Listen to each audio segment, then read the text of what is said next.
يسر لي أمري واحلل عقدة من لساني يفقهوا قولي.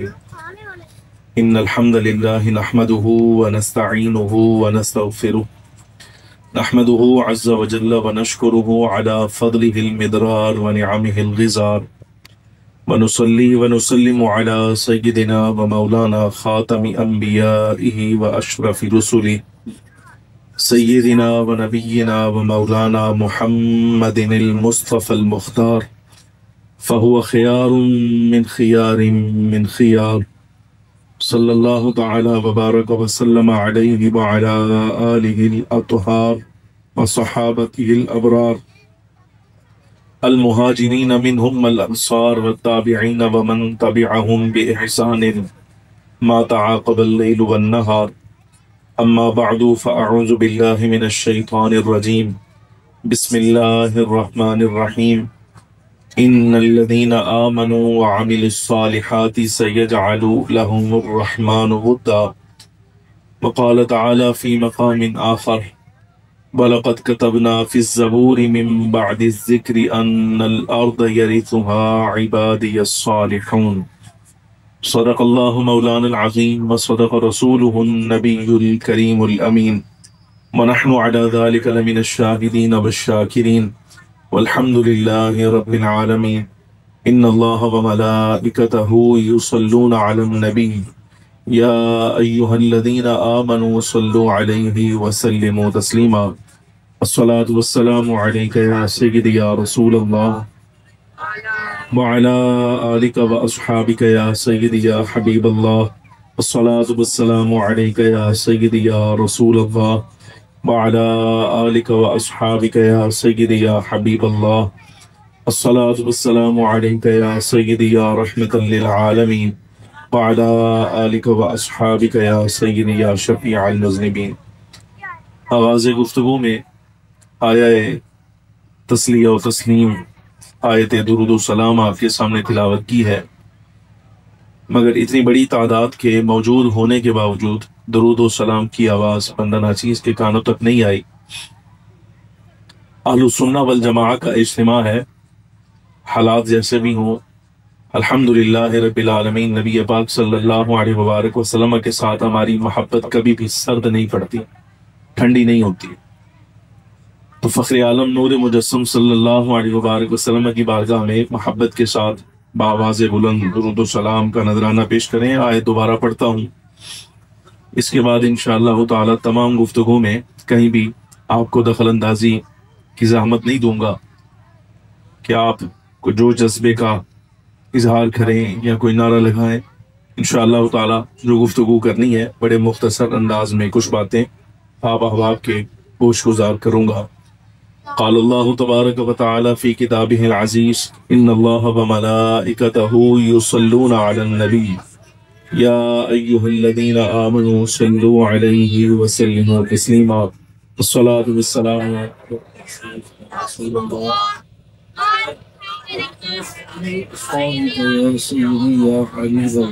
الصلاة والسلام عليك يا سيدي يا رسول الله، وعلى آلك وأصحابك يا سيدي يا حبيب الله. الصلاة والسلام عليك يا سيدي يا رحمة للعالمين، وعلى آلك وأصحابك يا سيدي يا شفيع المذنبين. انتہائی عزت کے لائق، احترام کے لائق جملہ حاضرین و سامعین کرام، قرآن عزیز فرقان مجید کی سورہ مریم شریف اور سورۃ الانبیاء سے ایک ایک آیت آپ احباب کے سامنے تلاوت کرنے کا شرف حاصل کیا ہے۔ دعا فرمائیں اللہ رب العالمین حق بیان کرنے کی توفیق عطا فرمائے۔ جو گزارشات پیش کروں مالک و مولا ہمیں اس کے مطابق اعتقاد رکھنے کی اور عمل کرنے کی بھی توفیق عطا فرمائے۔ الحمدللہ رب العالمین، آج 13ویں سالانہ نور کی برسات محفل میلاد مصطفیٰ صلی اللہ علیہ وآلہ وسلم انعقاد پذیر ہے۔ بزم گلستان مدینہ میلاد کونسل حلقہ گرین ٹاؤن کے جملہ منتظمین کو مبارکباد پیش کرتا ہوں اور دعا گو ہوں کہ اللہ رب العالمین جل وعلا ان کی توفیقات خیر میں اضافہ فرمائے اور اس بزم کے انعقاد پر رب العالمین جل وعلا انہیں جزائے خیر نصیب فرمائے اور ان کے معاملات کے اندر خیر و برکت، اور بالخصوص ان مبارک گھڑیوں میں دعا گو ہوں کہ اللہ رب العالمین جل وعلا اہل السنہ والجماعہ کی خیر فرمائے۔ ہماری خوش قسمتی محترم المقام عزت مآب پیر طریقت راہبر راہ حقیقت حضرت علامہ مولانا ذوالفقار مصطفیٰ ہاشمی صاحب نامہ اللہ العالی تشریف فرما ہے۔ محترم المقام عزت مآب جناب عزیزم، میرے درینہ بڑے بھائیوں کی طرح محبت کرنے والے، خیال رکھنے والے عزیزم جناب محترم محمد نوید چشتی صاحب نامہ اللہ العالی، دیگر جملہ علماء کرام اور شرکاء اجلاس، سب احباب کے لیے دعا گو ہوں اور رب العالمین جل وعلا علم و عمل کی اور فخر عالم صلی اللہ علیہ وبارک وسلم کی محبت کی خیرات ہمیں نصیب فرمائے، اور جس طرح الحمدللہ اس وقت اطمینان کی کیفیت میں ہم نبی پاک صلی اللہ علیہ وبارک وسلم سرکار کے دین کا اور حضور پر نور صلی اللہ علیہ وبارک وسلم کی امت کے صالحین کے تذکرہ کے لیے اس وقت اطمینان کے ساتھ بیٹھے ہیں، باری تعالی جل وعلا پورے پاکستان میں ہی اسی طرح اہل السنہ کو ہمیشہ بشاش کیفیت میں دوبارہ سے اطمینان کی کیفیت نصیب فرمائے۔ جو آیت طیبہ میں نے آپ کے سامنے پڑھی ہے، اللہ رب العالمین جل وعلا اس میں ارشاد فرماتا ہے ان الذین آمنوا وعملوا الصالحات، بے شک وہ لوگ جو ایمان لائے اور نیک عمل کیے، سیجعل لهم الرحمن ودا، عن قریب رحمان ان کے لیے لوگوں کے دلوں میں محبت پیدا فرما دے گا۔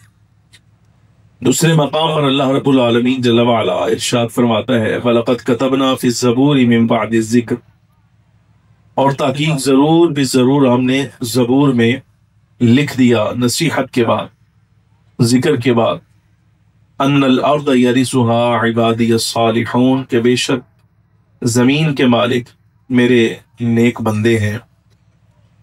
گرامی مرتبہ سامعین حضرات، میں جس کیفیت میں اس وقت یہاں موجود ہوں، خاص طور پہ وہ لوگ جو مذہبی حلقے سے تعلق رکھتے ہیں، سچی بات یہ ہے قلبی طور پہ اس وقت یہ ہمت نہیں ہمارے جسم میں کہ ہم آپ کے سامنے کوئی کلام کریں، کوئی گفتگو کریں، یعنی دل اتنا زیادہ غمگین اور حزین ہے کہ لفظ کیا کہیں، کیا باتیں آپ کے ساتھ کریں اور کیا نہ کریں۔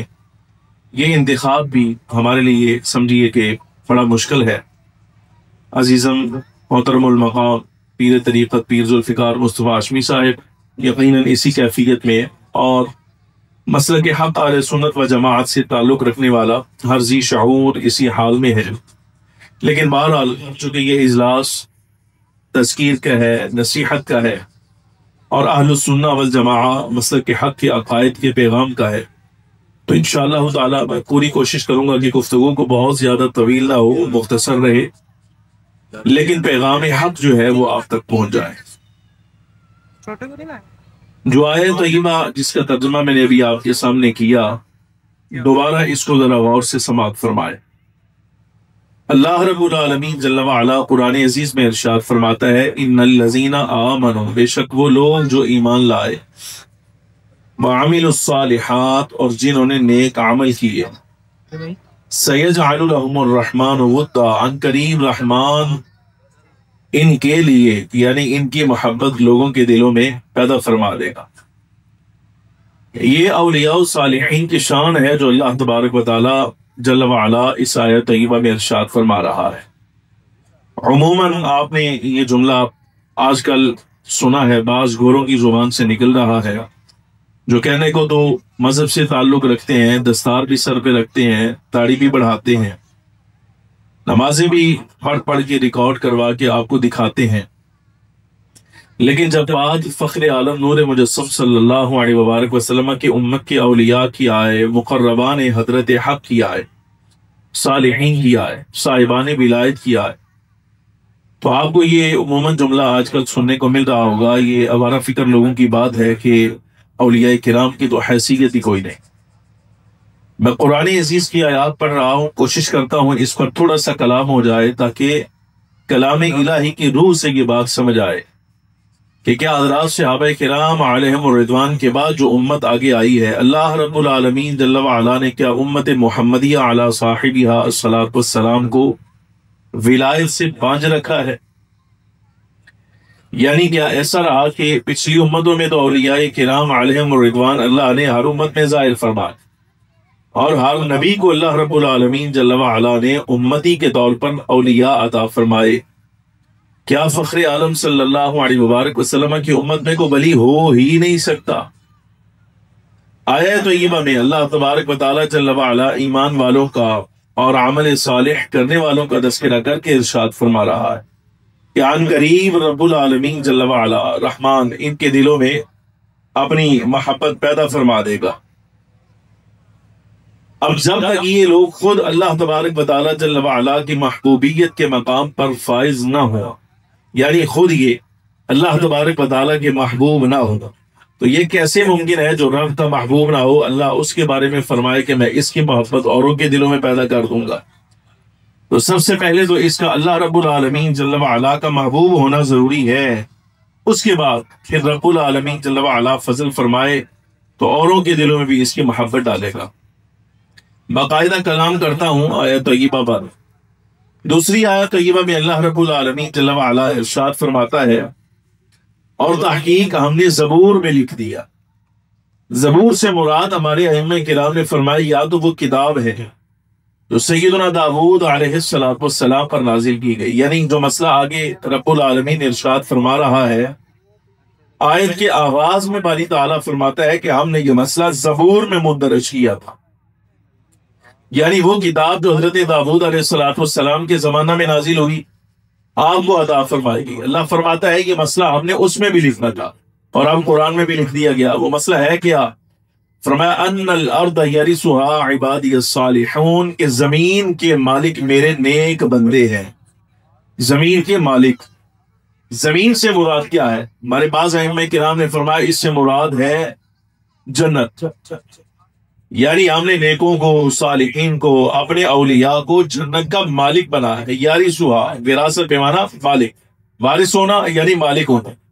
رب العالمین جل وعلا فرماتا ہے ہم نے ان کو جنت کا مالک بنا دیا، یعنی یہاں آپ اندازہ فرمائے یہ کہنے والے کہ ان اولیاء کی حیثیت کوئی نہیں، واپس ہے کوئی نہیں۔ رب العالمین جل وعلا فرماتا ہے ہم نے ان کو جنت کا مالک بنا دیا۔ جس کے ہیں وہ کہتا ہے کہ ہم نے ان کو جنت کا مالک بنایا ہے، جس کا تعلق کوئی نہیں وہ کہتا ہے ان کی حیثیت کوئی۔ بات سمجھ آ رہی ہے آپ کو؟ گزارش سمجھ رہے ہو کہ نہیں؟ مسئلے سمجھتے جا رہے۔ دوسری تفسیر اس میں یہ بھی کی گئی کہ ان الارض، یہ جو زمین کا تذکرہ اللہ رب العالمین جل وعلا فرما رہا ہے، اس زمین سے مراد یہی زمین ہے جس پر استقرار کیا جاتا ہے۔ ہمارے ائمہ کرام مفسرین نے یہ باقاعدہ جملہ لکھا، حضرت عبداللہ ابن عباس رضی اللہ عنہما فرمایا یہاں زمین سے مراد یہ زمین ہے جس پہ استقرار کیا جاتا ہے، دنیا مراد ہے، یعنی اللہ رب العالمین جل وعلا اپنے صالحین کو مقربین کو زمین پر ایسا استقرار عطا فرماتا ہے، ایسی انہیں شان عطا فرماتا ہے کہ زمین پر جس طرح لوگوں پر ان کا حکم چلتا ہے ایسے ہی رب العالمین جل وعلا ان کا حکم زمین پر بھی جاری فرما دے۔ فخر عالم صلی اللہ علیہ وآلہ وسلم کے بارے میں آپ کو یاد ہوگا، جامع صحیح بخاری کی روایت، نبی پاک صلی اللہ علیہ وآلہ وسلم احد شریف پر کھڑے تھے جب اس پہ زلزلہ آئے۔ ساتھ حضرت سیدنا صدیق اکبر رضی اللہ تعالیٰ عنہ تھے، سیدنا فاروق اعظم تھے، حضرت عثمان غنی تھے رضی اللہ تعالیٰ عنہ اجمعین، اور اصحاب کا تذکرہ بھی ملتا ہے۔ جب زلزلہ آیا تو فخر عالم صلی اللہ علیہ وآلہ وسلم نے اپنے پائے مبارک سے ضرب لگائی احد پر اور فرمایا ٹھہر جا، سکون اختیار کا، ساکن ہو جا، رک جا، یعنی یہ جو مشق کی کیفیت ہے تیرے اندر حرکت نہ آئے۔ کیوں؟ فرمایا کیا دیکھتا نہیں، غور نہیں کر رہا کہ تیرے اوپر ایک نبی کھڑا ہے، ایک صدیق کھڑا ہے اور دو شہید کھڑے ہیں؟ یہ فخر عالم صلی اللہ علیہ وآلہ وسلم کا کلام جو ہے پتھر کے ساتھ، پہاڑ کے ساتھ، یعنی ٹھوس ہے۔ عموماً جس کے بارے میں ہمیں معلوم ہے کہ زمین کو اللہ تبارک و تعالیٰ نے کان نہیں دیے، اس کو رب نے آنکھ نہیں دی، ہمیں نہ اس کی آنکھ نظر آتی ہے، نہ اس کا کان نظر آتا ہے، نہ اس میں سوچ، فہم، ادراک اور یہ قوت حساسیت شے محسوس کرنے کا جو قوت ہے ہمیں ہی معلوم کہ رب العالمین جل وعلا نے اس کو دی ہے یا نہیں. بہرحال اپنے ظاہر کے لحاظ سے یہ جماد ہے، یہ پتھر ہے، اس میں جمود ہے، اس میں حرکت نہیں.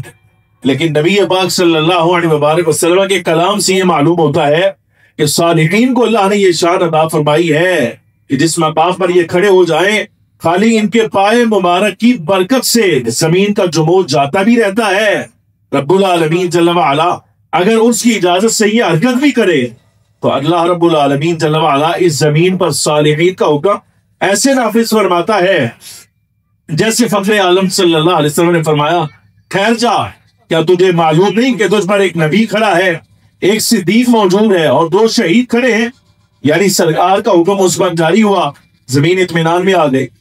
سیدنا فاروق اعظم رضی اللہ تعالیٰ عنہ کا دور ہے، زمین میں زلزلہ آیا، وہ پاؤں سے ٹھوکر لگائی، فرمایا ٹھہر جا، زلزلہ پیدا کرنے کی اجازت تجھے اس لیے نہیں ہے، کیا تجھے معلوم نہیں؟ بتا کیا عمر تیرے اوپر انصاف نہیں کر رہا؟ جب عمر تیرے اوپر اللہ تبارک و تعالیٰ جل وعلا کا نظام قائم رکھے ہوئے ہے اور میں نے تیرے اوپر امت محمدی علی صاحبہ الصلوۃ والسلام میں انصاف اور عدل قائم کیا ہے، تو پھر تجھے کیا اجازت ہے کہ تو زلزلہ برپا کرے؟ جب عدم عدل ہو، انصاف نہ کرو، اس وقت اگر تو زلزلہ لائے تو جا، تجھے اجازت ہے، ابھی اجازت نہیں.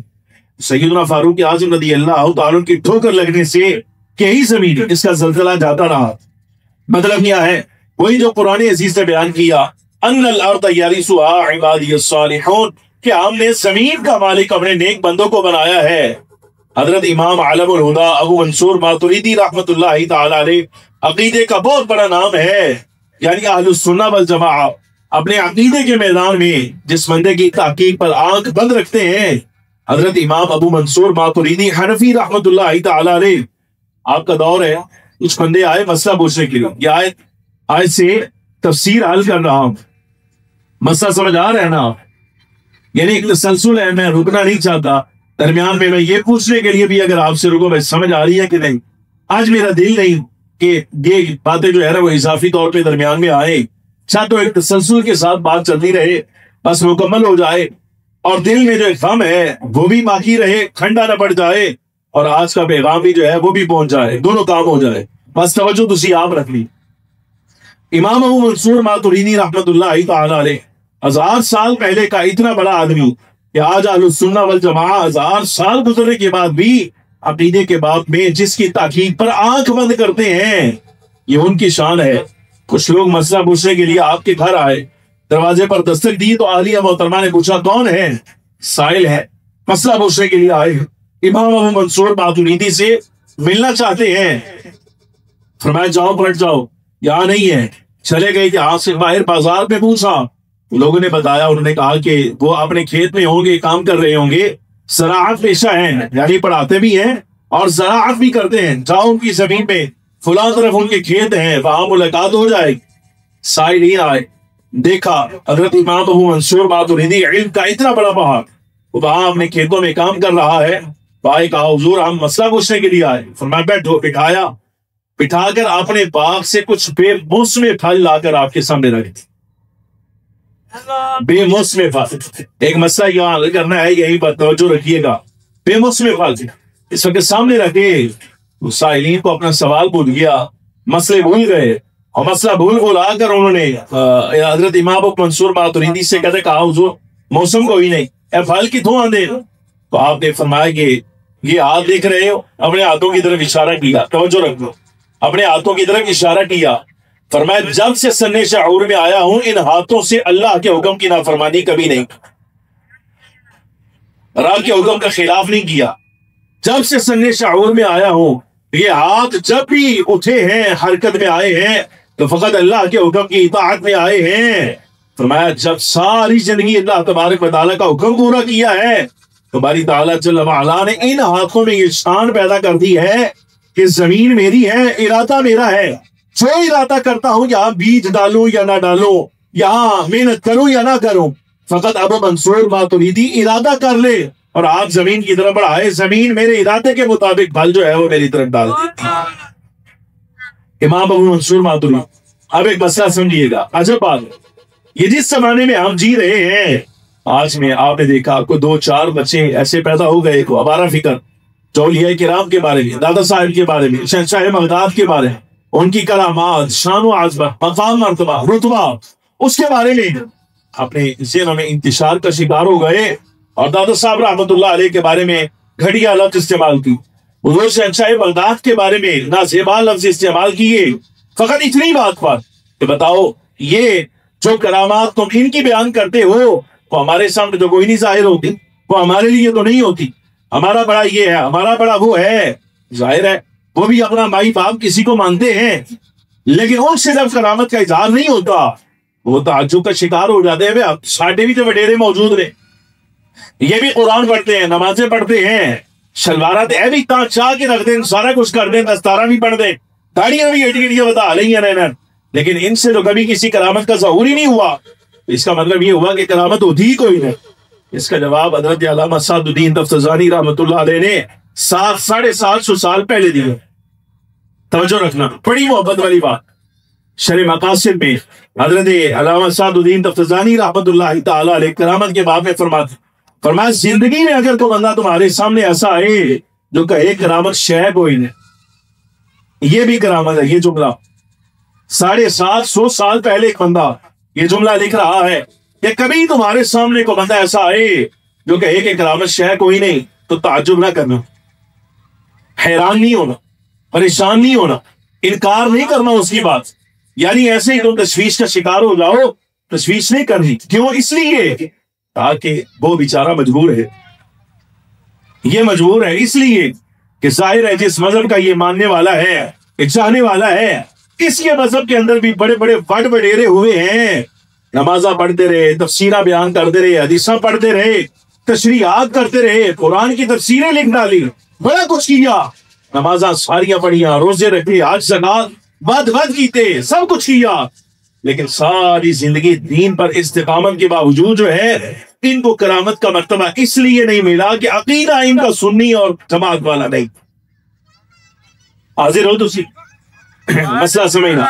فرمایا کہ ان سے کرامت کا اظہار فقط اس لیے نہیں ہوا، نمازیں پڑھی، روزے رکھے، حج زکات ہر کام کیا ہے، لیکن کرامت اس لیے ظاہر نہیں ہوئی کہ بھئی نماز، روزہ، حج زکات ہر عمل کا پھل تو اس وقت بڑھتا نا جب عقیدہ ٹھیک ہوتا، جب بنیاد ہی ٹھیک نہیں، اپنی بنیاد میں کوئی معتزلی ہے، کوئی قدری ہے، کوئی رافضی ہے، کوئی خارجی ہے، جب عقیدہ ٹھیک نہیں تھا تو اللہ رب العالمین جل وعلا نے ان کی نمازوں پر وہ مول ہی نہیں ڈالا جو داتا صاحب کی نماز پر پڑھا، ان کے حج زکات پر، ان کے روزوں پر وہ اللہ تبارک و تعالیٰ جل وعلا نے تجلی نہیں فرمائی جو تجلی شہنشاہ بغداد کی نماز، روزہ، حج زکات اور ان کے معمولات پر ہوئی ہے۔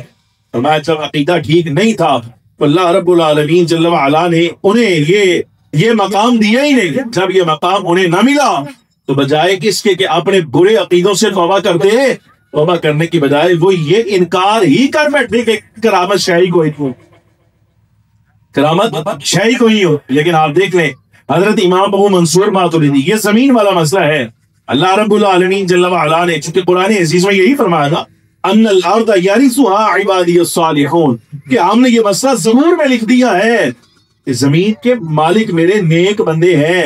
معنی کیا ہے؟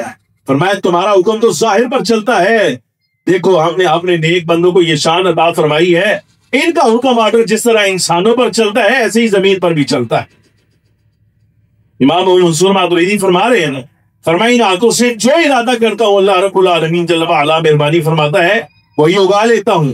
یہ ہے اللہ تبارک و تعالیٰ جل وعلا کے نیک بندوں کی شان۔ یہ تو دنیا میں روایت ایک مجھے یاد آ گئی، اگر تو اجازت ہو نا یہ روایت سنو طبیعت جڑی راضی ہو جائے۔ خواجہ حسن بصری رحمۃ اللہ تعالی علیہ سے مرسلن مروی، امام ابن ملقن رضی اللہ تعالی عنہ آپ یہ روایت لائے ہدایت الاولیاء کی، فرماتے قیامت کا دن ہوگا، توجہ رکھنا۔ ظاہر حال میں آپ نے دیکھا ہوگا اگر کوئی بندہ یہ سوچے کہ یار یہ کیسے ممکن ہے، فقراء کی، درویشوں کی اور ان اللہ والوں کی شان تو یہ ہے کہ یہاں ظاہری دنیا میں تو ان کے پاس زمین ہی کوئی نہیں ہوتی، جڑے جڑے رقبے وڈ وڈیریاں کول ہوندے، نمبرداراں کول، چودھریاں کول اور بڑے بڑے مالداروں صاحبان تجارت کے پاس یہ زمین کا جو رقبہ ہوتا ہے، اولیاء کرام کا تو ایسا رقبہ ہی کوئی نہیں ہوتا، زمینیں ان کی وسیع کوئی نہیں ہوتی۔ لیکن یہ زمین کے مالک کیسے ہیں؟ یہ سمجھیے گا، رب العالمین جل وعلا نے انہیں جو فقیری عطا فرمائی ہے، درویشی عطا فرمائی ہے، یہ درویشی ان کی محتاجگی کی علامت نہیں ہو، یعنی یہ نہیں سمجھنا چاہیے اور درویش سے جو مطلب ہے وہ فارغ نہیں ہے، کوئی ہے ہی کچھ، یہ وہ والی فقیری نہیں جو کسی مانگنے تانگنے والے پر آتی ہے، یہ فقیری اور ہے۔ اس کا مول کیا ہے؟ خواجہ حسن بصری رضی اللہ تعالی عنہ آپ فرماتے ہیں نبی پاک صلی اللہ علیہ وآلہ وسلم نے ارشاد فرمایا قیامت کا دن ہوگا، مرسل روایت، نبی پاک صلی اللہ علیہ وسلم نے ارشاد فرمایا قیامت کا دن ہوگا، ایک فقیر اللہ رب العالمین جل وعلا کی بارگاہ میں، یعنی فقیر بارگاہ حق جب رب العالمین جل وعلا کی بارگاہ میں پیش کیا جائے گا تو آپ فرماتے ہیں وہ ناز کرے۔ علماء واسطے خاص طور پہ توجہ فرمانا، ایک عبارت ہے کہ بڑی لذت آنے، اس کی لذت لیجیے گا عبارت میں۔ فرماتے ہیں کہ جس وقت بارگاہ حق میں کھڑا کیا جائے ناز کرے، ناز کیا ہے؟ الہی فلاں تو نے بندے کو دنیا میں اتنی زمین دے دی، مجھے کیوں نہیں دی؟ فلاں بندہ یہ نعمت استعمال کرتا رہا، مجھے کیوں نہیں دی؟ یعنی وہ یہ سوالات کرے گا، مالک دنیا دار کو تو نے یہ نعمت دی، یہ دی، مجھے یہ بھی نہیں دیا، یہ بھی نہیں دیا، یہ بھی نہیں دیا۔ جملہ سمجھیے گا آگے تواڈے واسطے اور ہے، علماء واسطے عبارت پڑھ چھڑنا ذوق جڑنا عبارت چ فرمایا فَيَعْتَذِرُ اللَّهُ عَزَّ وَجَلَّ إِلَيْهِ كَمَا يَعْتَذِرُ الرَّجُلُ إِلَى الرَّجُلِ فَيَعْتَذِرُ اللَّهُ عَزَّ وَجَلَّ إِلَيْهِ كَمَا يَعْتَذِرُ الرَّجُلُ إِلَى الرَّجُلِ فرمایا جس طرح کو بندہ بندے کو راضی کرتا ہے، رب العالمین جل وعلا اپنی بارگاہ کے درویش کو ایسے راضی فرما۔ یہ ترجمہ میں نے آپ کے لیے دیا، مگر جو حدیث میں لفظ آئے ہیں وہ اعتذار کے لفظ ہیں۔ فَيَعْتَذِرُ اللَّهُ عَزَّ وَجَلَّ إِلَيْهِ كَمَا يَعْتَذِرُ الرَّجُلُ إِلَى الرَّجُلِ جس طرح بندہ بندے کو راضی کرتا ہے، کوئی شکوہ اپنا کرے، دوسرا اس کو راضی رکھتا ہے، کرتا ہے، تو میں اللہ رب العالمین جل وعلا اپنے اس فقیر کو ایسے راضی کرے گا۔ رب فرمائے گا کہ میں نے کوئی بھی نعمت تجھ سے اس لیے نہیں چھپائی تھی کہ شاید تجھے محروم رکھوں، یہ تو سمجھے، یعنی کوئی نعمت جو دنیا میں تجھے نہیں دی اس کا یہ مطلب نہیں تھا کہ شاید وہ نعمت بڑی اعلیٰ تھی اور تو مستحق نہیں تھا، تانا فرمایا بلکہ اس لیے کہ جو تیری قدر ہماری بارگاہ میں ہے، یہ نعمت تیری شان کے لائق ہی نہیں تھی، دنیا تیری شان کے لائق ہی نہیں۔ آج دیکھ میں تجھے کیا دیتا ہوں، دیکھ باری تعالیٰ کی بارگاہ میں آج کرے گا مالک آج کیا دے گا، تو رب العالمین جل وعلا یہ جملہ سمجھے گا، حدیث شریف کا جملہ ہے، نبی پاک صلی اللہ علیہ وسلم نے ارشاد فرمایا رب العالمین جل وعلا اسے فرمائے گا جا یہ جہنمیوں کی صفیں لگی ہیں، جا ذرا پھیرا لگا یہاں پر، جہنمیوں کی صفیں پھیرا لگا۔ مالک کیا حکم ہے؟ حدیث کے لفظوں پر غور کیجیے گا، ہم مسلم کے لوگ ہیں، بیٹھ کے پڑھنے پڑھانے والے لوگ ہیں، جیسے ہمارے ہاں عادت یہ ہے کہ حدیث کا ایک ایک لفظ حل کر کے آگے چلتے ہیں، وقت کوئی نہیں، اصل موضوع پر آنا ہے کہ تو ابھی اولیاء صالحین کی شان بیان کر رہا ہوں، شہنشاہ بغداد کی کچھ تعلیمات آپ کے سامنے عرض کرنی ہے، اصل مقصد وہ ہے، اسی سے اسفاق بھی چلیں گے سارے کے سارے، لیکن مسئلہ یہ سمجھنے کے لائق لفظوں پر غور کیجیے گا۔ رب العالمین جل وعلا فرمائے گا یہ جہنمیوں کی صفیں ہیں، پھیرا لگا، جا دیکھ، مالک کیا حکم ہے؟ فرمایا جا دیکھ ان میں کوئی بندہ ایسا کھڑا ہو جو ہے جہنمی اس وقت، یعنی اپنے عمل کی وجہ سے یہاں جہنمیوں کے صف میں کھڑا کر دیا گیا ہے، جنت کا مستحق نہ رہا، جا آج چکر لگا، دیکھ کوئی ایسا بندہ دنیا میں جس نے تجھے ایک گھونٹ پانی کا پلایا تھا، جاگ رہے ان الارض یرثها عبادی الصالح، یہ بے شک زمین کے مالک میرے نیک بندے ہیں۔ مسئلہ سمجھیے گا، یہ اب جنت کیسی ملکیت ہے کہ دیکھیں ذرا، رب العالمین جل وعلا فرمائے گا جا دے کوئی ایک بندہ جس سے ایک گھونٹ پانی کا پلایا ہو تجھے، یا کبھی تیرے برہنہ بدن پہ لباس پہنایا ہو، لباس، مالک کیا حکم ہے؟ فرمایا اس کا ہاتھ پکڑ، جملہ سمجھیے گا حدیث کے لفظ ہیں، فرمایا مالک فرمائے گا کہ اے میرے بندے جا اس کا ہاتھ پکڑ، اس کا حساب تیرے حوالے۔ نعرے تکبیر، نعرے رسالت، نعرے رسالت، نعرے تحقیق، نعرے حیدری، علماء اہل سنت، یہ نہیں فرمایا، سنت، جملہ سمجھیے گا حدیث، یہ نہیں فرمایا کہ جا اس کا ہاتھ پکڑ اس کو جنت میں لے جا، نہ، بلکہ جملے پہ آپ غور فرمائے کہ رب العالمین جل وعلا کیا عطا فرمائے، سرکار نے ارشاد فرمایا، رب فرمائے گا جا مالک کیا حکم ہے، جس نے پانی پلایا ہے یا لباس دیا ہے، کیا کروں؟ رب العالمین جل وعلا فرمائے گا جا، اس کا حساب ہے ہی تیرے ذمہ، حساب اس کو تیرے ذمہ۔ کیا کرے گا وہ؟ کیا کرے گا وہ؟ جائے گا، ہاتھ پکڑے گا، فقط اتنی بات کہ دنیا میں ایک پانی گھونٹ کے برابر کوئی کام آیا یا کسی لباس کے برابر کام آیا ہے، رب العالمین جل وعلا کی بارگاہ میں ہاتھ پکڑ کر جو ہے وہ عرض کرے گا، مالک جتنے میں اتنے ہی ہے میرے۔ یہ حدیث کے لفظ اب شاید ہو سکتا ہے آیت صحیح معنوں میں آپ کو سمجھ آئے۔ وَلَقَدْ كَتَبْنَا فِي الزَّبُورِ مِن بَعْدِ الذِّكْرِ، اتنی دیر، اتنی جلدی دل اچاٹ نہیں ہونا چاہیے۔ دادا صاحب کے بارے میں، شہنشاہ بغداد کے بارے میں، خواجہ خواجگان، خواجہ معین الحق والملت والدین، خواجہ سنجری معین الدین رحمت اللہ تعالی علیہ کے بارے میں اتنی جلدی دل اچاٹ ہو جائے کہ آپ کہیں کہ ان اولیاء کی حیثیت کوئی نہیں، نہ ایسا نہیں، بلکہ سنیں، اب سنیں شاید سمجھ آئے۔ رب تعالیٰ جل وعلا ان کے بارے میں فرما رہا ہے وَلَقَدْ كَتَبْنَا فِي الزَّبُورِ مِن بَعْدِ الذِّكْرِ، اور تحقیق ہم نے زبور میں یہ مسئلہ لکھ دیا تھا، ہم نے زبور میں لکھ دیا تھا۔ زبور میں نے آپ کو عرض کر دیا، یا تو حضرت داؤد علیہ السلام والی کتاب یا خود قرآن عزیز مراد ہے۔ کیا لکھا؟ ان الارض یرثها عبادی الصالحون، کہ بے شک زمین کے مالک میرے نیک بندے ہیں۔ یہ مسئلہ اللہ تبارک و تعالیٰ جل وعلا نے قرآن عزیز میں اور کسی کتابوں میں بھی لکھ دیا ہے۔ اب یہ نیک بندے ہیں کون؟ یہ بھی سمجھ، نیک بندہ کب ہوگا؟ وہ پہلی آیت جو میں نے آپ کے سامنے پڑھی تھی اس کا معنی و مفہوم بھی سمجھا۔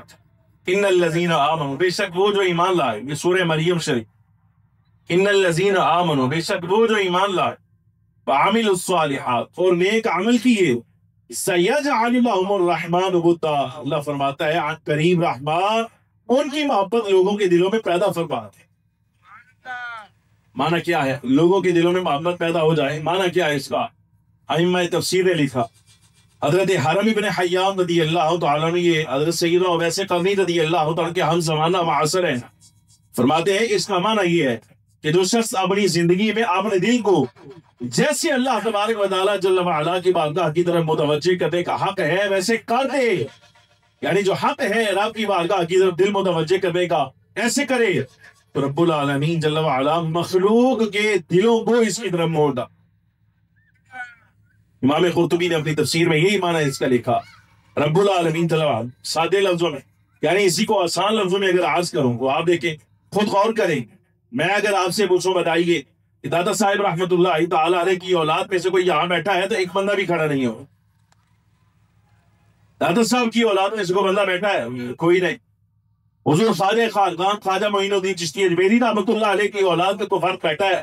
وہی ایسا بندہ جنہوں نے ان کا دور دیکھا ہے، وہ ہے یہاں پر، بزرگ سے بزرگ بندہ بھی اٹھا لیا جائے کہ کوئی آج نہیں کہے گا کہ میں نے شہنشاہ بغداد کا زمانہ خود دیکھا ہے، میں نے ان کے ارشادات سنے، میں نے ان کا دور پایا ہے، میں نے ان کی کرامات دیکھی ہیں، میں نے ان کی مواعظ حسنہ سنے ہیں، کوئی نہیں۔ لیکن 1000 سال گزرنے کے باوجود آج بھی جنہوں نے دادا صاحب کو دیکھا نہیں وہ دادا صاحب کے مزار پہ جائیں، جنہوں نے حضور شہنشاہ بغداد کو دیکھا نہیں وہ ان کی بارگاہ تک رسائی پائیں، ان کی گیارہویاں کریں۔ یہ کیسے ہوا؟ 1000 سال گزر گئے، نہ دیکھا، نہ سنا، نہ ان کا دور پایا، لیکن ہمارے دلوں میں ان کی طرف جب اعلان آیا ہے یہ کہاں سے آیا؟ اللہ رب العالمین جل وعلا نے قرآن میں بیان کر دیا کہ انہوں نے ایمان کا حق ادا کیا، انہوں نے عمل صالح کا حق ادا کیا ہے۔ تو جب ایمان لانے کا حق ادا کیا، عمل صالح کا حق ادا کیا، سیجعل لهم الرحمن ودا، نتیجہ یہی ہے کہ آج ہم ان کی اولاد نہ صحیح، ہم نے ان کا دور نہیں پایا، کچھ نہ سنا، کچھ نہ دیکھا، لیکن 1000 سال اگر سے بعد میں آئے ہیں، لیکن رب العالمین جل وعلا نے ہمارے دل ان کی طرف خود موڑ دیے ہیں۔ یہ ہمارا نہیں، یہ رب العالمین جل وعلا کی ادا کا بس۔ ظاہر سمجھ آ رہی؟ کوئی نہیں آئے ایمان کیا ہے یہ بھی سمجھ، بور تو نہیں ہو رہے تجھ سے؟ مسئلے سمجھ آ رہے ہیں؟ کوئی نہیں آ رہا، سادے لفظ چل رہی ہے، بور نہ ہونا تاکہ آگے گلا آ جائے تو اڑے کچھ کرنی ہے خاص قسم دیا نا۔ ایمان کیا ہے مسئلہ سمجھ کر، ایمان سے مراد ہے اعتقاد صحیح، اعتقاد صحیح، صحیح عقیدہ۔ خالی یہ مطلب نہیں کہ لا الہ الا اللہ محمد الرسول اللہ پڑھ لیا تو کافی ہے، نہ، میرا یہ معنی نہیں۔ بلکہ ایمان لانے سے اعتقاد صحیح مراد ہے۔ اعتقاد صحیح مطلب یہ توحید ویسے جیسے رب کی بارگاہ میں منظور ہے وہ والی۔ سمجھ آ رہی کہ نہیں آ رہے؟ نالدے علی علی نہیں یار، گل سمجھ آ رہی کہ نہیں آ رہی؟ غور سکتے اشارے کافی نے، بہن والی توحید نہیں،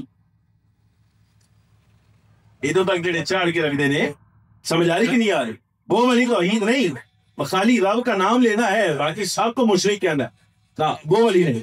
جیسے توحید باری کا حق ہے وہ توحید ہو، رسالت کے بارے میں، جملہ انبیاء کے بارے میں، سب رسولوں کے بارے میں جو عقیدہ رکھنا چاہیے وہ عقیدہ پایا جائے، کتابوں کے بارے میں، فرشتوں کے بارے میں، جنت اور جہنم کے بارے میں، تقدیر کے خیر اور شر ہونے کے بارے میں، یعنی جو عقیدہ نظریہ صحیح ہے۔ سادے لفظوں میں آپ یوں سمجھ لیجیے، خلاصہ ساری گفتگو کا، ایمان سے مراد ہے وہ جو اہل سنت والجماعت کے عقیدے پر بندہ قائم ہو۔ سمجھداری کی نہیں آ رہی؟ پوری ذمہ داری کے ساتھ کہ ایمان سے مراد اعتقاد صحیح مطلب یہ کہ جو بندہ عقیدے میں اہل سنت والجماعت والا عقیدہ رکھتا ہو، یہ ہے ایمان لانا۔ اور وعامل الصالحات، عمل سے مراد کیا ہے؟ خالی نمازیں پڑھتا رہے نہ، بلکہ معنی اس کا یہ ہے کہ واجبات، فرائض میں، واجبات میں، مستحبات میں کسی قسم کی کوئی کوتاہی نہ کرے۔ تو اب کیا ہوا؟ جب اعتقاد صحیح ہے، عقیدہ اس کا صحیح ہے اور عمل صالح کا پابند ہے، یہ دونوں چیزیں جب مل جائے اب اس کا نتیجہ یہ نکلے گا۔ اللہ رب العالمین جل وعلا فرماتا ہے انہوں نے اشتہار لانے کی لوڑ کوئی نہیں رہ جائے گی، ہم خود اس کی طرف لوگوں کے دلوں کو پھیر ڈالیں، لوگوں کے دل خود اس کی طرف مائل ہو گئے۔ اب یہ لوگ یعنی جن کا ایمان صحیح ہے، اعتقاد صحیح، عمل صالح، جن کی محبت اللہ نے دلوں میں ڈالی ہے وہ، اور جن کے بارے میں اللہ فرماتا ہے کہ ہم نے قرآن میں لکھ دیا، زبور میں لکھ دیا کہ یہ زمین کے مالک ہیں، یہ بڑی بڑی ذوات مقدسہ ہیں، لیکن ان تمام ذوات مقدسہ میں ایک بہت بڑا نام ہمارے آقا نعمت شہنشاہ بغداد سیدنا غوث پاک رضی اللہ تعالی عنہ کا بھی ہے۔ مختصر کچھ باتیں شہنشاہ بغداد کے بارے میں، یہ مستقل حصہ تھا، پیغام پہنچ گیا آپ کا، جو باتیں میں نے پہلے حصے میں کرنی تھی وہ کر دی، اب دوسرے حصے کی کچھ گفتگو کا حصہ سماعت فرمائیے، بات مکمل۔ شہنشاہ بغداد رضی اللہ تعالی عنہ سادات حسنیہ حسینیہ، یعنی جہاں آپ دیکھیں وہ ذات والا صفات کہ سیدنا امام حسن مجتبی اور سید الشہداء اور سیدنا امام حسین رضی اللہ تعالی عنہ کی فضائل، مناقب اور ان کی شانوں کا، ان کے اوصاف عالیہ کا مجمع بن جائے کہ دونوں شہزادوں کے اوصاف کسی ایک میں جمع اور فیض کی صورت میں نظر آئے، وہ ذات حضرت شہنشاہ بغداد شیخ عبد القادر جیلانی رضی اللہ تعالی عنہ کی ہے۔ 18 سال آپ کی عمر ہوئی، 18 برس، حافظ ابن حجر اسقلانی رحمۃ اللہ علیہ نے لکھا، بڑی محبت والا مسئلہ ہے، توجہ نال سماعت فرمو۔ 18 برس آپ کی عمر ہوئی، امام ابن حجر اسقلانی رحمۃ اللہ علیہ لکھتے ہیں، فرماتے ہیں کہ گھر سے باہر آئے، ایک بیل دیکھا جانور چلتا ہوا، قدیب اٹھائی، باریک سی چھڑی، جہاں کانا نہیں ہوتا کانا، وہ اس طرح کی کوئی چھڑی اٹھائے، اٹھا کر تو اس بیل کو آپ نے چلانا شروع کیا، مارا اور ہانکنا شروع کیا اس کو۔ اب ظاہر ہے اللہ رب العالمین جل وعلا جن اپنے محبوبوں کو خاص مقاصد کے لیے پیدا فرماتا ہے، انہیں ان کے مقصد کی طرف توجہ دلانا بھی مقصد ہوتا ہے۔ شہنشاہ بغداد رضی اللہ تعالیٰ کی ظاہری حیات ہے وہ پہلا مرحلہ جس وقت اللہ رب العالمین جل وعلا نے آپ کی توجہ دلائی اس مقصد کی طرف جس مقصد کے لیے آپ اس دنیا میں تشریف لائے ہیں۔ مسئلہ سمجھیے گا، فرماتے ہیں، خود فرماتے ہیں، فرمایا جب میں نے بیل کو ہانکنا شروع کیا، اس نے منہ موڑا، منہ موڑ کے میری طرف منہ کر کے کہتا ہے، یا عبد القادر ما لہذا خلقت ولا بہذا امرت، فرمایا عبد القادر آپ اس کام کے لیے پیدا نہیں کیے ہیں۔ توجہ، جانور بول رہا، مرحلہ پہلا، اور جانور بول رہا، ما لہذا خلقت، آپ اس کام کے لیے پیدا نہیں کیے گئے، بلا بہذا امرت، نہ ہی آپ کو رب نے اس کام کے لیے بھیجا ہے، آپ کے اپنے مقاصد ہیں۔ کہ پہلا مرحلہ تھا، شہنشاہ بغداد رضی اللہ تعالیٰ فرماتے ہیں میرے دل میں احساس اجنبیت آیا، میں نے اجنبیت محسوس کی، کیسا کیسے ہوا؟ جانور میرے ساتھ کلام کر رہے ہیں، فرمایا میں نے وہ چھڑی وہیں پر پھینکی اور گھر آیا کہ اعلان میں اپنے گھر میں، فرمایا میں اپنے گھر کے بالا خانے پر چڑھا، تو یہ 9 محرم الحرام کا دن تھا، 9 محرم الحرام، جب حاجی عرفات کے میدان میں حالت احرام میں حج کا رکن اعظم کی ادائیگی کر رہے تھے، رکن اعظم کی ادائیگی میں مصروف تھے۔ فرمایا میں اپنے گھر کی چھت پہ کھڑا ہوں، یعنی کہ اعلان پہ تھا، لیکن اللہ رب العالمین جل وعلا نے دوسرا مرحلہ مجھ پر یہ طاری فرمایا۔ فرمایا پہلا یہ کہ جانور میرے ساتھ کلام کر رہے ہیں، اور دوسرا یہ کھڑا ہو کے اعلان میں اپنے گھر کی چھت پر، لیکن کہ اعلان میں کھڑا ہو کے رب العالمین جل وعلا نے ایسا فضل فرمایا کہ میری نگاہوں سے حجاب ہٹا دیے، اور مجھے اپنے شہر میں کھڑے ہو کر میدان عرفہ بھی نظر آ رہا تھا، اور حاجی ارکان حج کی ادائیگی کرتے ہوئے بھی سامنے نظر آ رہے ہیں۔ اب آغاز میں نام میں نے حافظ ابن حجر اسقلانی رحمۃ اللہ تعالی علیہ کا لے دیا ہے، وہ اسی لیے دیا تاکہ معلوم ہو جائے کہ یہ جو شہنشاہ بغداد کا ابتدائیہ ہے، بیان کرنے والا خالی کو صوفی آدمی نہیں کہ جس کو یہ کہہ کے رد کیا جائے صوفیاں دیا گلہ نے فلانے نے بیان کی تھا، فلانے نے نا، یہ علم کی دنیا کا بے تاج بادشاہ ہے ابن حجر اسقلانی رحمۃ اللہ علیہ، چھوٹا آدمی نہیں، بہت بڑا نام ہے، یہ انہوں نے مسئلہ لکھا۔ فرماتے اب یہ 2 واقعے میرے لیے کافی تھے کہ جانور کلام کر رہے ہیں اور کھڑا کی اعلان میں ہوں، عرفہ کے میدان تک ہر شے نظر آ رہی ہے۔ فوراً اپنے گھر میں نیچے آئے اور والدہ محترمہ سے یہ عرض کیا، اما گزارش ہے کہ آپ مہربانی فرمائیں، اپنا حق مجھے معاف فرمائیں، میں بغداد پڑھنے کے لیے جانا چاہتا۔ توجہ رکھنا، اب یہ وہ باتیں ہیں جو سخت ہیں ذرا، اور آپ یہ شادی کرنے والی اپنے نالی کرنے والی ہے۔ فرمایا والدہ مہربانی فرمائیں، اپنا حق معاف کریں تو میں بغداد پڑھنے کے لیے جانا چاہتا ہوں۔ تو والدہ محترمہ نے فرمایا بیٹے یہ خیال کیسے آیا، آج یہ ارادہ کیسے بن گیا؟ تو آپ نے اظہار کیا، بتایا کہ مجھ پر یہ کیفیت پیش آئی ہے کہ جانور میرے ساتھ کلام کر رہے تھے، اور مجھے یہ منظر اللہ تبارک و تعالیٰ جل وعلا نے دکھایا ہے کہ گھر کی چھت سے میدان عرفہ سارا نظر آ رہا تھا۔ تو والدہ محترمہ ان کو بھی خیال آیا، اس کا مطلب یہ ہے کہ اس بیٹے کی ولادت پر اللہ رب العالمین جل وعلا نے جن بشارتوں کا ظہور مجھ پر کیا تھا، مانا یہ ہے کہ اب ان بشارتوں کے اظہار کا موقع قریب آ رہا۔ آپ کے دل میں بھی خیال گزرا، فرمایا بیٹے تیاری کر، میں نے اپنا حق تمہیں معاف کیا۔ 2 باتیں والدہ محترمہ نے اس موقع پر فرمائی، 2 باتیں، ایک ہمارے ہاں بیان کی جاتی عموماً۔ نمبر 1 کہا بیٹے میرا بیٹا ہے، جا اللہ کے حوالے کر رہی ہوں، رب کے سپرد ہے، اللہ کی امان میں ہے۔ 2 باتیں تیرے ساتھ، ایک یہ میری نصیحت ہے کہ یہ میرے یعنی گھر کا سبق ہے، یہ میرا تجھے نصیحت ہے، وہ یہ کہ بیٹے تو اگر میرا بیٹا ہے نا، ام الخیر احمد الجبار کا بیٹا ہے، ظاہر ماں ولیہ ہے، والد ولی ہیں، نانا جان ولی ہیں، پھوپھی صاحبہ ولیوں کا خاندان ہے سارا کا سارا۔ سادات اصلیہ سے دیکھا جائے، یعنی ننیال دیکھا جائے، ددیال دیکھا جائے، دونوں طرف سے اولیاء کرام کا ایک چہان ہے جو اس خاندان میں جو ہے وہ ظاہر ہوا۔ فرمایا اگر میرا بیٹا ہے ام الخیر احمد الجبار کا، تو پہلی نصیحت یہ ہے کہ میرے بیٹے کی زبان پر جھوٹ کبھی نہ آئے، یہ پہلا مرحلہ، میرے بیٹے کی زبان پر کبھی جھوٹ نہ آئے، نمبر 1۔ اور نمبر 2 اگر یہ آنکھ کو طالب علم بیٹھے ہیں، دین پڑھنے والے، یہ جملہ ان کے لیے ہے۔ فرمایا بیٹے میں نے تجھے اللہ کی امان میں دیا، اب پلٹ کر نہیں دیکھنا، تیرے ساتھ تیری والدہ کا وعدہ رہا، اب تیری میری ملاقات میدان محشر میں اللہ کی بارگاہ میں ہی ہوگی۔ یہ بڑا خاص جملہ ہے۔ حضرت سیدہ ام الخیر احمد الجبار رضی اللہ تعالی عنہا شہنشاہ بغداد کی والدہ نے آپ سے فرمایا کہ بیٹے اب پلٹ کر نہیں دیکھو۔ ہمارے ہاں یہ طلباء کرام جو پڑھنے کے لیے دیگر شہروں سے آتے ہیں، ہر 15 دن کے بعد یا تو پیچھے ماں باپ کی کال آ جاتی یا خود اپنا بوری بستر سمیٹ کے واپس چلے جاتے ہیں، لیکن یہ یاد رکھیے گا یہ جو دین پڑھنا ہے نا، دین پڑھنا ہے، سوکھا کام میں ہے ہی نہیں، نہ سوکھا کام میں تھے نہ سوکھیاں نہ کام۔ گل سمجھ آ رہی کہ نہیں یار؟ مسئلہ سمجھو، نہ سوکھا کام میں تھے نہ سوکھیاں نہ کام تھے۔ حضرت امام شافعی رحمۃ اللہ تعالی علیہ یہی تو فرمایا کرتے، آپ فرماتے تھے غریب آدمی، امیر آدمی کا کام ہی نہیں ہے علم پڑھنے۔ فرمایا امیر آدمی نہیں پڑھ سکتا، جس کو گھر سے ساری سہولیات ملی ہیں، ہر طرح کا انتظام ہے، ہر طرح کی اس کے لیے آسانی سہولت ہے، فرمایا وہ کیا پڑھے گا؟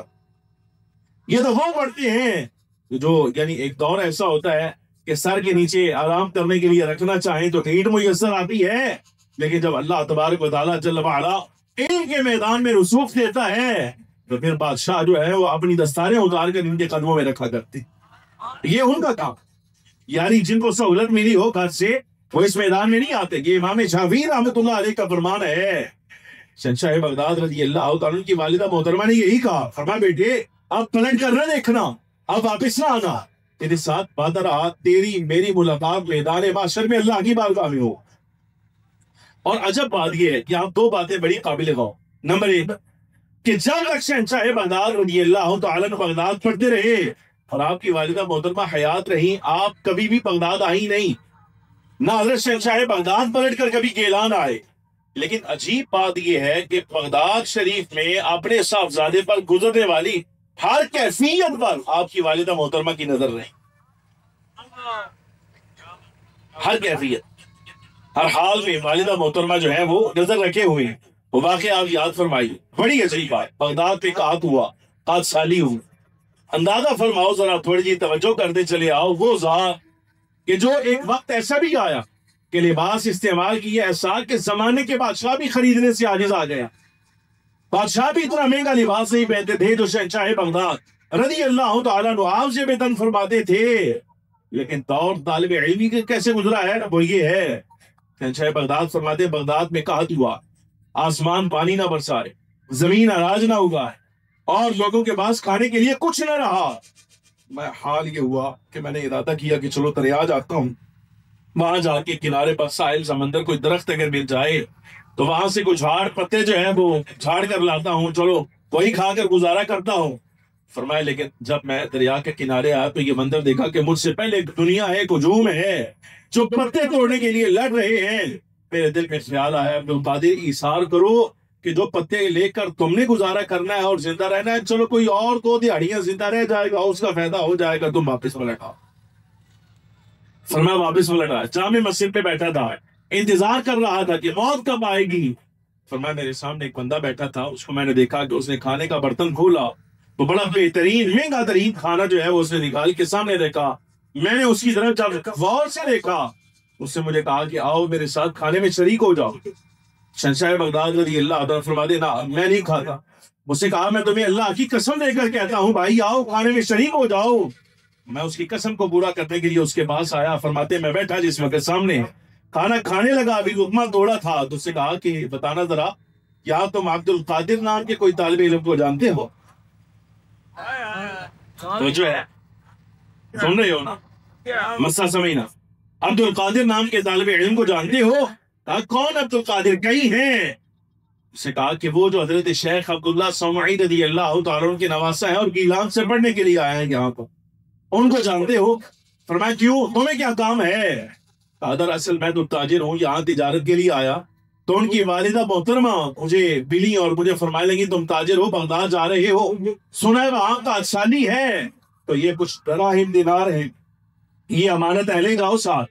اگر میرا بیٹا عبد القادر تمہیں مل جائے تو یہ ان کو دینا اور کہنا والدہ نے بھیجا ہے, اپنے کھانے کا کوئی انتظام کر لینا. تو تھوڑا جب یہ جملہ اس نے کہا تو فرماتے ہیں شہنشاہ بغداد رضی اللہ تعالیٰ فرمایا کہ میں ہی عبد القادر ہوں اور میرے نانا جان کا نام ہے حضرت شیخ عبداللہ سمعی رضی اللہ تعالیٰ عنہ.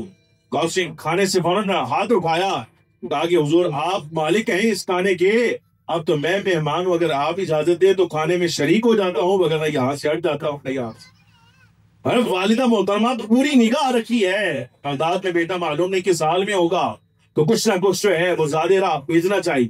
یہ والدہ محترمہ کی نظر ہے. اور اگلا مرحلہ بڑا سوچنے کے لائق ہے. وہ وقت آیا چشمے فلک نے دیکھا 70,000 کم از کم, اور بعض اوقات یہ تعداد 1,00,000 تک بھی پہنچتی ہے کہ یہی بغداد ہے, یہی شہر ہے.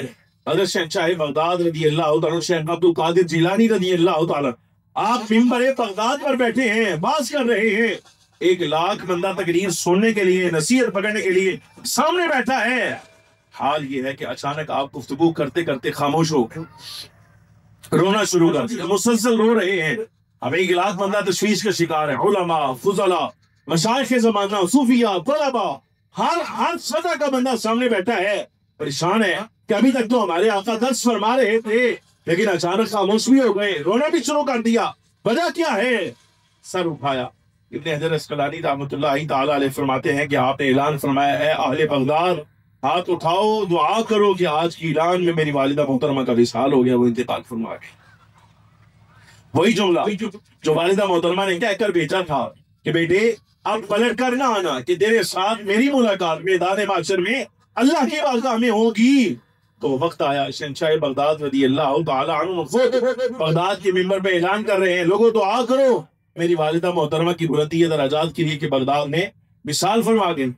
جو مسئلہ سمجھانے کے لائق ہے یہ تو تعارف کروایا ہے. دو باتیں شہنشاہ بغداد کی پیغام کے طور پہ آپ کے سامنے عرض کرتی ہیں. نمبر 1 کہ یاد رکھیے گا ہمیشہ ولایت کے لیے یہ جو ہمارے ہاں آج کل کانسیپٹ بن گیا بھائی خاص یونیفارم ہے خاص لباس ہے 4 وفد بندہ یاد کر لے بال بدا لے داڑھی چھوٹی کر لے اور خالصتاً نبی پاک صلی اللہ علیہ وسلم کی شریعت کا مخالف ہو اعلانیہ طور پر فخر عالم نور مجسم صلی اللہ علیہ وبارک وسلم کے دین کا اور شریعت کا خلاف کرتا ہے اس بندے کو لوگ کہتے ہیں کہ قلندر دوران ہے یہ زمانے کا قلندر. ہمیں اس کی مجلس میں بیٹھ کے فلاں کی زیارت ہو رہی ہے ہمیں یہ ہو رہا ہمیں وہ ہو رہا ہے اس طرح کی بات. لیکن یہ یاد رکھیے گا 2 بات. نمبر 1 کہ ولایت کے میدان میں قدم رکھنے کے لیے سب سے پہلے جو شرط ہے وہ یہ ہے کہ دیکھا جائے گا نبی پاک صلی اللہ علیہ وبارک وسلم کے دین کی اتباع کرتا ہے کہ نہیں کرتا حضور کی شریعت پر چلتا ہے کہ نہیں. نمبر 1 اور نمبر 2 اس کے بعد سب سے زیادہ اہم بات یہ ہے کہ عقیدہ حقہ اہل السنہ والجماعہ کا پیروکار ہے یہ کسی اور نظریے کا حامل ہے.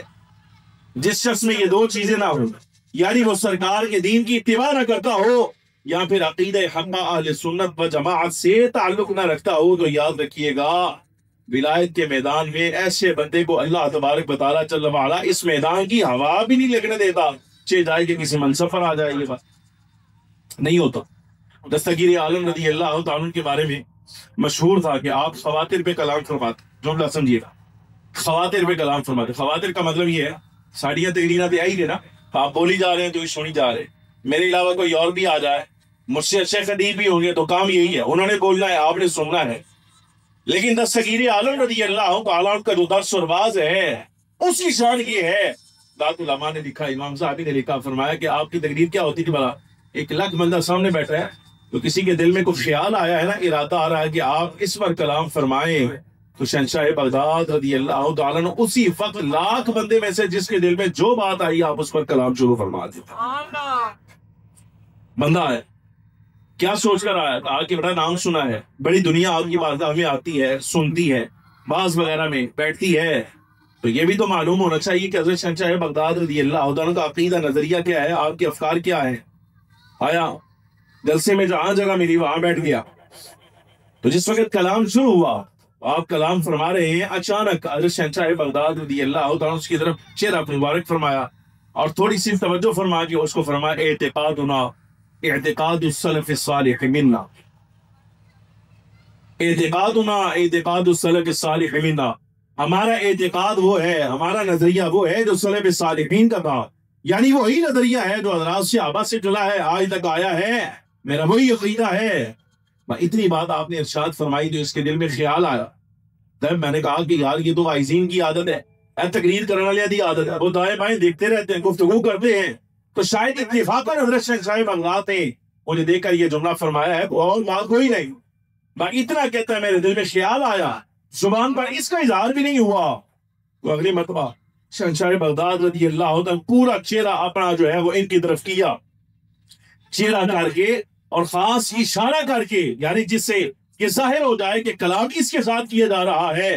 دستگیر عالم رضی اللہ تعالیٰ اس کے ساتھ کلام کیا کیا فرمایا اعتقادنا اعتقاد السلف الصالح منا میرا عقیدہ وہی ہے جو حضرات صحابہ سے چلا تھا آج تک آیا ہے میں اہل السنہ والجماعہ عقیدہ رکھنے والا ہوں. پھر دل میں خیال آیا یار یہ بھی اتفاق حقیقت نہیں اتفاق ہے. جب تیسری مرتبہ یہ دل میں خیال آیا تو حضرات ائمہ کرام سیرت نگاروں نے لکھا کہ آپ کی مرتبہ آپ نے نام لیا اس کا بھی نام لیا اس کے باپ کا بھی نام لیا نام لے کر باپ کا نام لے کر فرمایا تجھے کہہ رہا ہوں سن لے اعتقادنا اعتقاد السلف الصالح منا میرا عقیدہ وہی ہے جو حضرات صحابہ کا سلف صالحین کا تھا اور آج تک اتفاقی چلا آ رہا ہے. سن اگر تجھے یہ دل میں معلوم نہ ہو تجھے یقین نہ آئے کہ جو یہاں گزرتی ہے میں اس پر کلام کرتا ہوں تو جا کر اپنے گھر میں دیکھ تیرا باپ جو کئی سالوں سے گم شدہ تھا جب واپس آ گیا دیکھ کر آپ میری بات ٹھیک ہے یا نہیں. اس کا باپ کئی سال سے گم شدہ تھا، وہ آج واپس آ گیا. شہنشاہ بغداد ممبر پہ بیٹھ کے فرما رہے ہیں جب گھر گیا دیکھا کہ باپ آ گیا ہے، وہ آپ کے قدموں پر سر رکھا. آج جس طرح باپ واپس آیا ہے یہ بات حقیقت ہے. یہ بھی تسلیم کرتا ہوں کہ آپ عقیدہ میں اہل السنہ والجماعہ کے امام پیدا فرمائے گئے. تو ولایت کی میدان یعنی وہ درجہ قدمی حاضی علی رقبت کل ولی للہ کہ جن کے قدم کی مہر کے بغیر ولایت ملتی ہی نہیں. وہ بھی فرما رہے ہیں عقیدہ میرا وہی ہے جو اللہ صحابہ اہل بیت سے چل کر یہاں تک. سمجھ آ رہی کہ نہیں آ رہی؟ یہ پہلا مرحلہ. اور ایک بات، یہ آخری گفتگو ہے، یہ آخری حصہ ہے گفتگو کا، اس کو سمجھیے گا. یہی پیغام بھی ہے آج کا اور ہمارا، خاص طور پہ ہمارا، اس لیے کہ جب یہ مسئلہ پیری فقیری کا مریدی کا ہے، ہم اہل السنہ والجماعہ ہمارا تو پھر حق بھی تو ہمارا بنتا ہے بھائی. اس کے اندر جو اس وقت جو ہے وہ بے راہ روی آئی ہے، اس کی تردید بھی ہم کا، یہ ہمارا حق بنتا ہے، بتانا چاہیے کہ کیا صحیح ہے اور کیا غلط. مسئلہ سمجھیے گا. میں بڑا عجیب مسئلہ، یہاں نوی چشتی صاحب ہمارے دوست بیٹھے ہیں، یہ تائید کریں گے اس بات کی. یہاں سے لے کر بغداد معلی تک ابھی ہم الحمدللہ رب العالمین بغداد شریف میں اکٹھے تھے، عراق پورا دیکھا. لیکن عجیب بات یہ ہے، مسئلہ سمجھیے گا، کہ ہمارے لوگوں نے یہاں پاکستان، ہندوستان، بنگلہ دیش کے یہ جو لوگ ہیں نا، انہوں نے یہی سمجھا وہ پاکستان سے یہاں اٹھ کر عراق پہ چلے جاؤ تو شہنشاہ بغداد رضی اللہ تعالیٰ کی بارگاہ کی حاضری صرف اتنی ہے کہ جا کر تم وہاں پر چادر چڑھاؤ. گزارش سمجھ آ رہی کہ نہیں یار؟ پارٹی مہربانی مسئلے ذرا سمجھ. آسان لفظوں میں آپ کو یہ سمجھاؤ، میں نے کھلی آنکھوں کے ساتھ یہ مناظر دیکھے ہیں. حضور داتا صاحب رحمت اللہ تعالیٰ علیہ کے عرس شریف میں آپ نے بھی دیکھا ہوگا 8-10 اوباش قسم دے آوارہ قسم دے نوجوان جڑے تو رل جان گے، ایک چادر اٹھائیں گے، 4 بندوں نے چادر پکڑ لی ہے، آگے ڈھول والا لگایا، اس کے آگے 4-6 جو ہے وہ آوارہ فکر ناچتے ہوئے رقص کرتے ہوئے. اب پوچھ لیا جائے کدھر جا رہے ہو؟ ہم داتا صاحب چادر چڑھانے کے لیے جا رہے ہیں. میں اتنی بات آج اس جلسے کے توسط سے آپ سے پوچھنا چاہتا ہوں، صرف یہ بتائیے کہ حضور شہنشاہ بغداد رضی اللہ تعالیٰ عنہ کی 91 برس عمر ہے. 91 برس، یہ سخت کہ اللہ نے ہمت چاہیے ہے نا. میں خود الحمدللہ رب العالمین خانقاہی نظام سے وابستہ ہوں. آپ پیری مریدی کرنے والے بندے، گل سمجھ آ رہی کہ نہیں آ رہی؟ لیکن بہرحال جو غلط فہمیاں ہیں عوام، یعنی جن چیزوں کی وجہ سے کئی آوارہ فکر لوگوں کو بولنے کا موقع ملتا ہے، بدماش لوگ بعد میں باتیں کرتے ہیں شہنشاہ بغداد کے بارے میں. ہم تو یہ کہنے پر آپ کو مجبور ہیں کہ ان کو موقع دیا ہے عوام نے. یعنی جس وقت خدیم جیسے بندے کو آپ نے قلندر دوران کہنا، میں معذرت کے ساتھ مسئلہ سمجھنا، خدیم جیسا بندہ جو اعلانیہ طور پر فخر عالم صلی اللہ علیہ وبارک وسلم کی شریعت کا مخالف ہے، حضور کے دین کا مخالف، یعنی نبی پاک صلی اللہ علیہ وسلم کی سنتوں کا مخالف ہے. پیروکاری کوئی نہیں، نہ لباس نہ سحری وضع قطع. وہ اگر آپ کو قلندر دوران نظر آتا ہے میرے بھائی، ہم تو مجبور ہیں یہ کہنے پر، آپ نے اوروں کو موقع دیا ہے وہ یہ کہنے پر کہ اگر آج کا قلندر دوران یہ ہے تو پچھلے زمانے کا قلندر بھی ایسا ہی ہوگا بھائی جیسے ہمارے سامنے کھڑا ہے. گزارش سمجھ آ رہی کوئی نہیں یار؟ مسئلہ سمجھنا ہے، یہ سمجھنے کی بات ہے. پاکستان سے ایک بندہ اٹھ کر عراق چلا گیا ہے، کیا میں 11ویں کرنے جا رہا ہوں حضور شہنشاہ بغداد کی بارگاہ، لیکن اس سے پوچھ لیا میں پتا تیرے نزدیک 11ویں کیا ہے؟ وہ آدھا چھتر لے چلنے ہوتے جا کے حضرت شہنشاہ بغداد کی بارگاہ پیش کر چڑھن. صرف اتنا سوال میں یعنی آپ سے پوچھنا چاہتا ہوں کہ داتا صاحب لاہور سے آ جائے، شہنشاہ بغداد کا آ جائے، میں انکار نہیں کر رہا. اعلیٰ حضرت رحمت اللہ تعالی علیہ نے اور آپ سے پہلے علامہ عبدالغنی نابلوسی رحمت اللہ تعالی علیہ کشف النور میں اور اس کے علاوہ ازارات پہ چادر چڑھانے کا جو مسئلہ لکھا ہے جواز کا، وہ اپنی جگہ قائم ہے، چڑھانی ہے. میں تو صرف اتنی بات سمجھانے کی کوشش کر رہا ہوں کہ کون وہ بنتا ہے جس نے آپ کو یہ کہہ دیا کہ مزار پہ حاضری کا مقصد صرف اتنا ہے کہ صرف چادر چڑھائے اور واپس آ گئے. میں اس مسئلے پر بات کر رہا ہوں. آپ اندازہ فرمائیے کہ یہاں سے وہاں چلا جائے بندہ کیا کرنے کے لیے؟ صرف بھائی چادر چڑھانے کو. تو یہ بتا حضرت شہنشاہ بغداد رضی اللہ عنہ 91 برس آپ کی عمر ہے، 40 سال تقریباً 40 سال کا دورانیہ ابتدائیہ آپ نکال دیجئے، آپ کا مستثنا رکھیے جو طلب علم کا ہے. اس کے بعد بغداد کی سرزمین پر 1 لاکھ بندہ جو آپ کے دست حق پرست پر توبہ کر گیا ہے، اور ہزاروں کی تعداد میں جنہوں نے کلمہ پڑھا ہے. ہم یہ پوچھنا چاہتے ہیں حضور شہنشاہ بغداد کی تعلیمات سے لاکھوں لوگ جو توبہ کر گئے تھے، وہ تعلیم بیان کس نے کرنی ہے میرے بھائی؟ وہ شہنشاہ بغداد رضی اللہ عنہ کے عقائد نظریات کون بیان کرے گا؟ اور اس پیری فقیری کے بارے میں جو پیرامیٹر آپ نے دیا ہے اور جو ایک باقاعدہ طور میں نظم دیا ہے، ضبط دیا ہے، وہ ضبط کون بیان کرے گا؟ یعنی 50 سال آپ اندازہ فرمائیں، ہمارے ہاں یہ کہنے والے بھی آپ کو مل جائیں گے، قادری کہلائیں گے، لیکن کہیں گے بھائی اے ظاہری پیری مریدی جڑی ہے اے اور چیز ہے، اور اے مدرسے پڑھانے والے مولویاں دا کام جڑا ہے الگ ہے۔ میں نمازاں روزے جڑے ہیں مولویاں دا کام ہے بھائی، تو تیرا کام کیا ہے؟ اس سے پوچھ لیا جائے تیرا کام کیا ہے؟ کہتے کھاتا یہاں ہوں، پیتا یہاں ہوں، سارے کام یہاں کرتا ہوں، نماز کا کہہ دیا جائے آندھا بکے مدینے ہوتی چاڑی گتے ہوندی ہی نہیں، اور قادری کہلا یہ مشرب تو ہمیں سمجھ میں نہیں آتا۔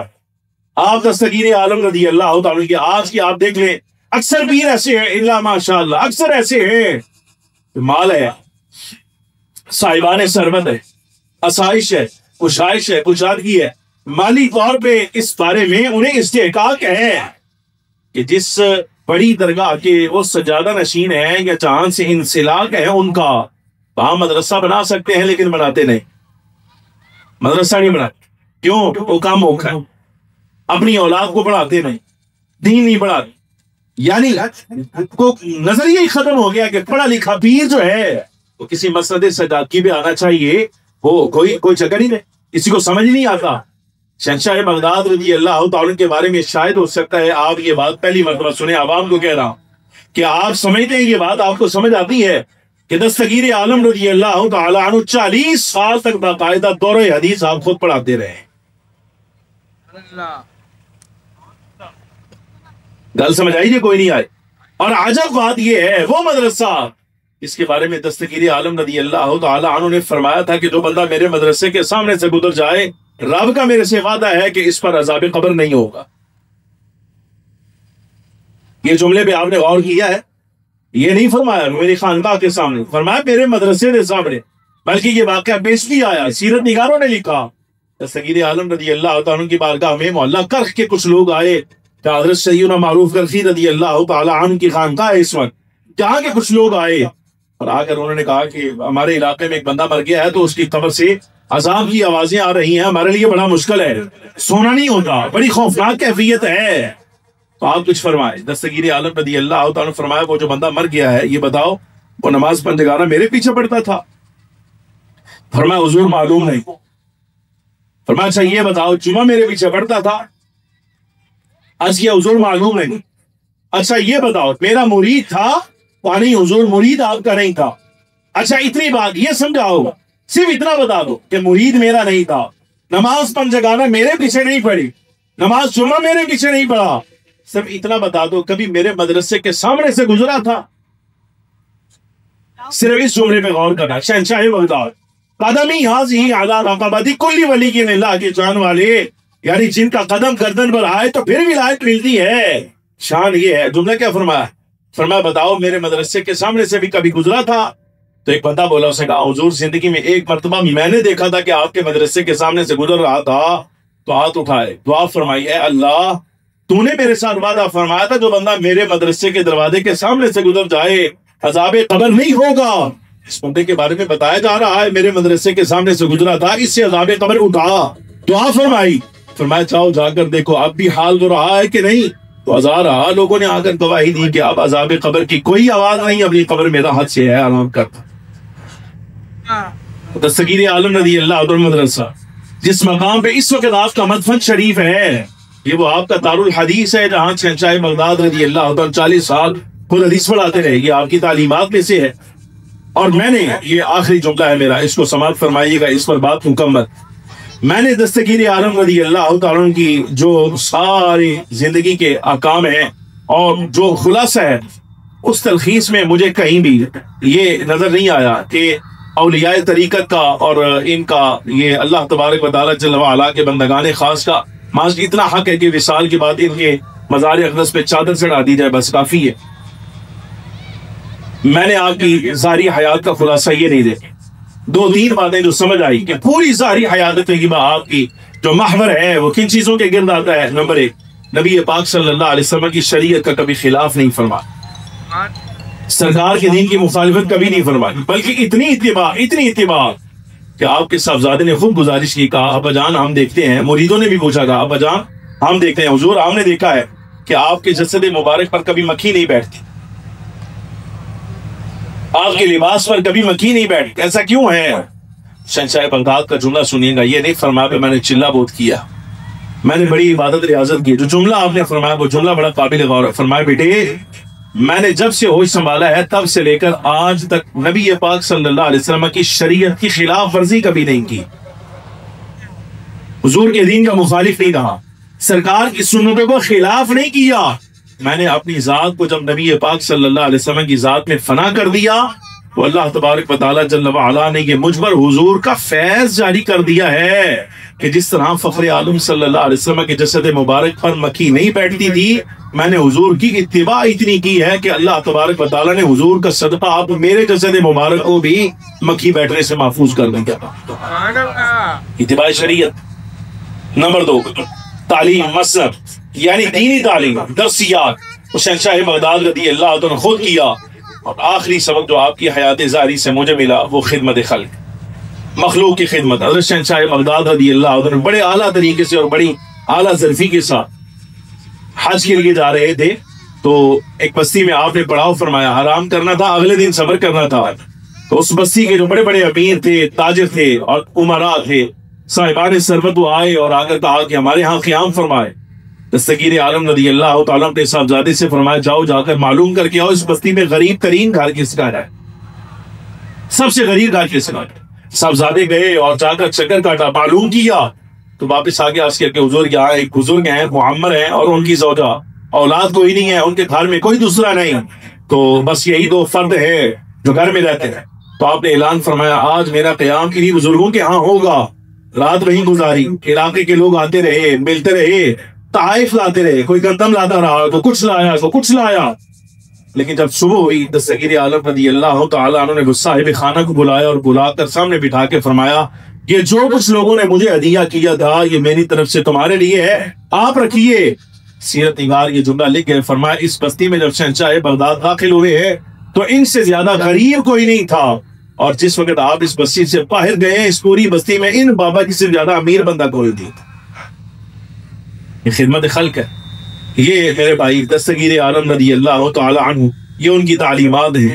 خلاصہ کلام کے طور پہ صرف اپنا اتنا عرض کروں آپ کے سامنے، بڑا آپ کا وقت لیا، خلاصہ کلام ہے جو بات سمجھانی تھی وہ صرف اتنی کہ یہ یاد رکھیے گا ولایت اللہ تبارک و تعالیٰ جل وعلا نے اتنا اونچا مرتبہ رکھا ہے کہ شان و عظمت ولیوں کی رب تعالیٰ جل وعلا خود قرآن عزیز میں ارشاد فرما رہا ہے کہ ہم نے ان اپنے صالحین بندوں کو زمین کا مالک بنایا، ہم نے ان کی محبت کو لوگوں کے دلوں میں ڈالا ہے۔ یہ اعلان اللہ تبارک و تعالیٰ جل وعلا کا ہے، اور جس ولایت کے یہ اعلان ہے اس ولایت کے لیے سب سے پہلے عقیدہ صحیح ہونا ضروری ہے، عمل صالح ضروری ہے۔